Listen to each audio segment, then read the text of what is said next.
Hello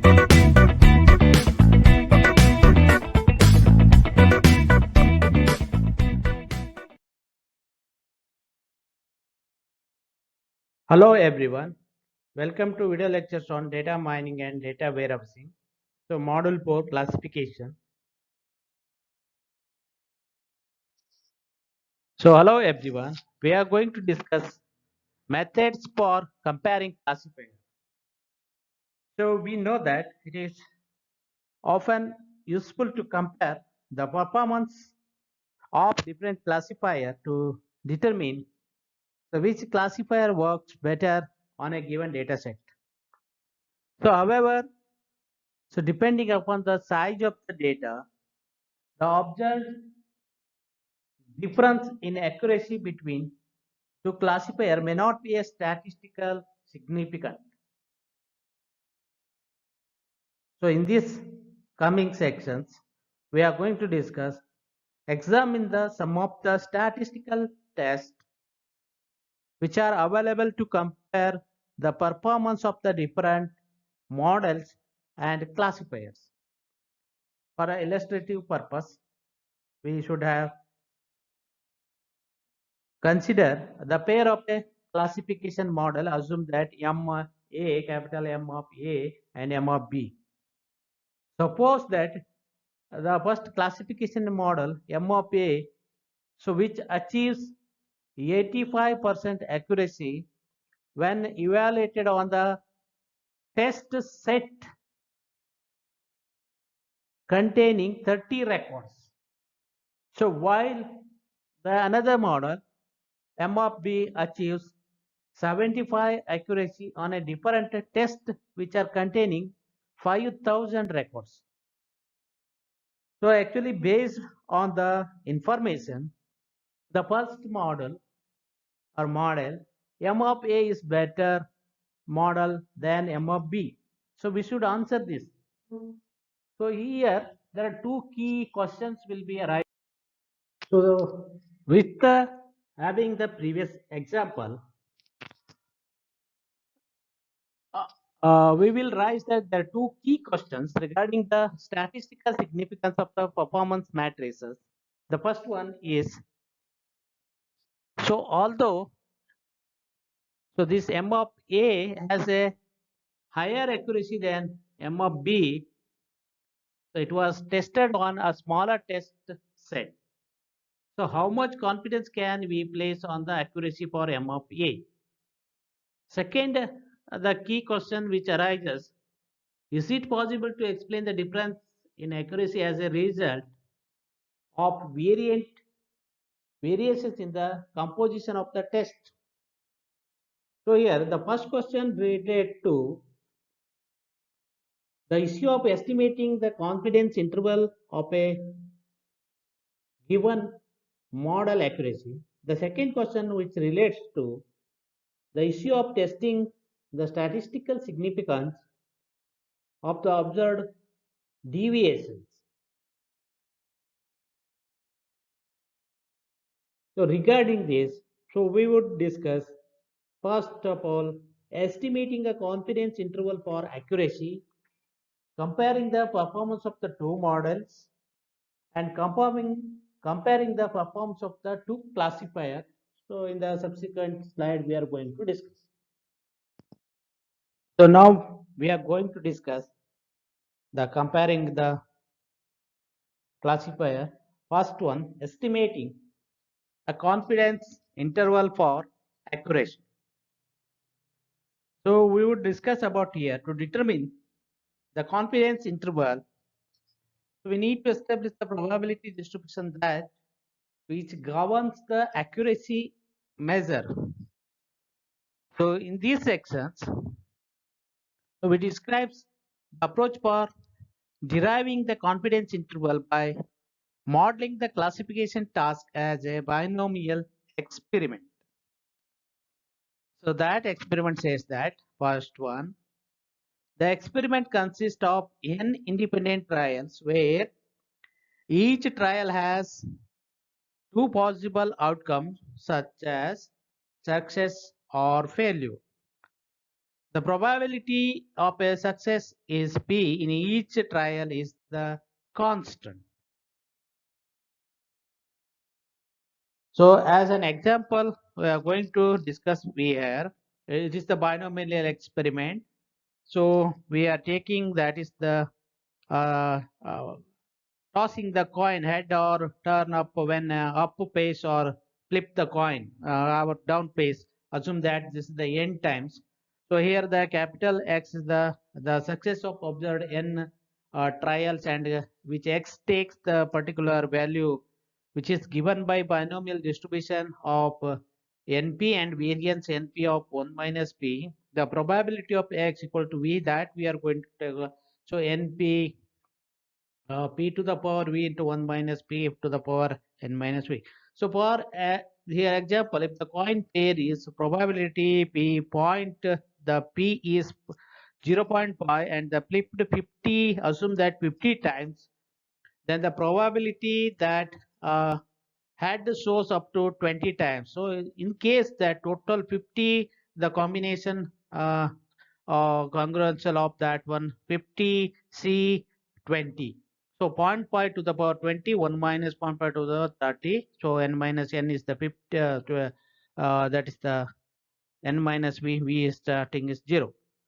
0.041 percentage probability. So this is the, if experiment repeated, assume that many times, then the average number of, so I had expecting this 50 into 0.25, while variance is almost this 50 into 0.5 into 0.5, 12.5. So here the task of actually predicting the cost label can also be considered as a will be taking it as a binomial experiment. So actually given set of constraint or here n constraint, which n records, let x be the number of records which are predicted by the model small p, true accuracy of the respective model. So accuracy will be taken by accuracy AC is equal by x by n is a binomial distribution of the mean value is small p and variance is small p in the bracket 1 minus p by capital N. So this we have taken here, this formula here. Based on the normal distribution, the following confidence interval accuracy can be derived as capital P of P equal z dot z alpha by 2. This the accuracy minus P divided by root of P of 1 minus P by n, which lies between less than or equal to z 1 minus alpha by 2 and greater than equal to z minus z alpha by 2. So that equal to 1 minus alpha. So where z alpha by 2 and 1 minus z1 minus alpha by 2 are the upper and lower bound obtained from the standard normal distribution of the confidence level, we have taken 1 minus alpha. Since the standard normal distribution is symmetric, so when z equal to 0, it follows that z alpha by t equal to z alpha by 1 minus alpha by 2. So this we have to repeating 2 into n accuracy of the z square alpha by 2 plus or minus z alpha by 2 square root of this particularly a plus b whole square form. We are going to take this 2 by n plus z square by 2. So the following tables z alpha by different confidence level will be calculated. For example, 1 minus alpha, this is the range value. Z alpha by 2 we have to take an confidence range. So this is the what we are saying, that the estimating a confidence interval for accuracy, that many interval position we are going to take. That is the one of the performance. We can say that comparing the how the classifier performing well. So regarding this, we should take one example. So consider a model that has a here accuracy of 80% whenever we have the 100 test record. Okay, here what is the confidence interval for a true accuracy at 95% percentage confidence level? Here the confidence level 95%, which correspond to Z alpha by 2 is the 1.96 according to the that table. Okay, that we need to take. So inserting the equation, the previous equation, 2 into n accuracy z square by alpha plus or minus that formula. So that is we get that confidence interval between 71% to 86%. So in between the range. Here, the following table says that so confidence interval when the number of records when n increases. Whenever n increases, that level of range will be increased. So we should note that the confidence interval becomes tighter when n increases. This is the conclusion of this estimation of a confidence interval. So next we will move on to the other one is just this is the comparing the performance of two models. So what will happen if you take the two models together? Assume that the two pair of models M1 and M2 are evaluated based on two independent tests. We can call it as a let us capital D1 and D2. So here assume that which a small n denote the number of the record D1 and small 2 for the records in D2. In addition, so error rate we have to taken it as M1 on the D1 is small E1. Similarly, likewise M2 on D2 is the small error E2. Our goal is to test whether the observed difference between E1 and E2 is statistically significant, that we are going to test. So this is the assuming that we N1 and N2 are assume that sufficiently large. So there are two error here can be approximate distribution. So we are taking D is equal to E1 minus E2 and D is normally distributed D1 and true difference and variance is D sigma square D. So this can be computed as sigma square or approximately sigma square d that is equal to this e of formula plus of this formula. So where this and this formula are variance and error rate. So finally the 1 minus alpha percentage confidence can be shown in the confidence interval true difference of dt. We are going to take the following equation is d plus or minus z alpha by 2 the sigma square. So this is the just comparing performance of two methods in terms of the error rate. This is the one small example. Consider a problem which are described in the previous. Okay, M of A, assume that rate 0.1. So here N1 will be taken test record 30. M of B has the error rate 0.25 and N2 is the 500 test record we have just discussed in previous videos.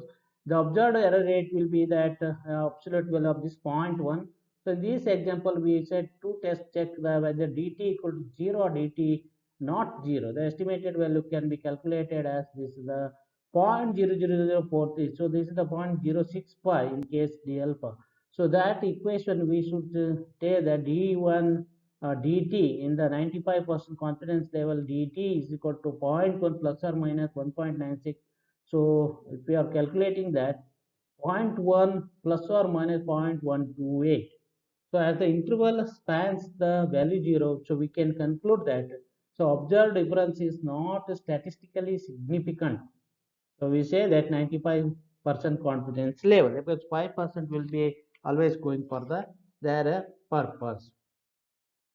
So next another one more important thing we are going to discuss in comparing the performance of the two classifiers. So let us discuss this.